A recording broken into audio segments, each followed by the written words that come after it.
Start చేద్దామా sir? Hey guys, welcome to our YouTube channel Mystery Miss. Ramachandra ఈ ఓరాక్షన్ భరించలేకపోతున్నాను. So this is our second mini vlog.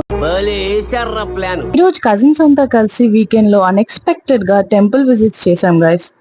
అంతా unplanned అయినా makeup మాత్రం mandatory guys. ఏమంటారు? ఏమిరా బాలరాజు, ఏమిరా ఉపయోగం దేశానికి? Yes. So around evening 7 o'clock కి ఇంటి నుండి బయలుదేరాం. అక్కడ నుండి హైదరాబాద్ గంగారంలో హనుమాన్ టెంపుల్ కి వెళ్ళాం. అక్కడికి వెళ్ళేసరికి చీకటి అయిపోయింది. కానీ ఎందుకో తెలియని పాజిటివ్ ఎనర్జీ వచ్చేస్తుంది టెంపుల్స్ అనగానే.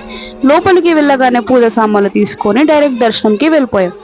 డైరెక్ట్ అనగానే విఐపి అనుకుంటున్నారేమో, కానీ లైన్ లో నిల్చొని వెళ్ళిపోయాం. నేను మరీ అంత ఎదవలా కనపడుతున్నారా? ఓ మాదిరిగా కూడా కనపడలేదా? సో దేవుడికి గంట కొట్టి మా కోరికలే సమర్పించుకోవడం కాకుండా ఆయనని కూడా పలకరించాం. మా చిన్నోడు మాత్రం చాలా పెద్ద కోరికలే కోరుతున్నాడు. అదృష్టం ఏంటి అంటే పులిహోరనే కాకుండా బొబ్బట్లు, పానకం కూడా దొరికాయి. పట్టరాని సంతోషం. హైలైట్ ఏంటి అంటే అక్కడ హనుమాన్ టెంపుల్ అనగానే హనుమంతుడే కాదు, చాలా దేవుల దర్శనం కూడా చేసుకున్నాం. లాస్ట్ లో అక్కడ లింగాభిషేకం చేసుకొని నెక్స్ట్ టెంపుల్ కి బయలుదేరాం.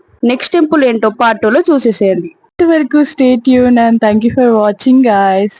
Also please like, share and subscribe our YouTube channel Mystery Miss. Bye guys. खत्म, बाय बाय, टाटा, गुड बाय.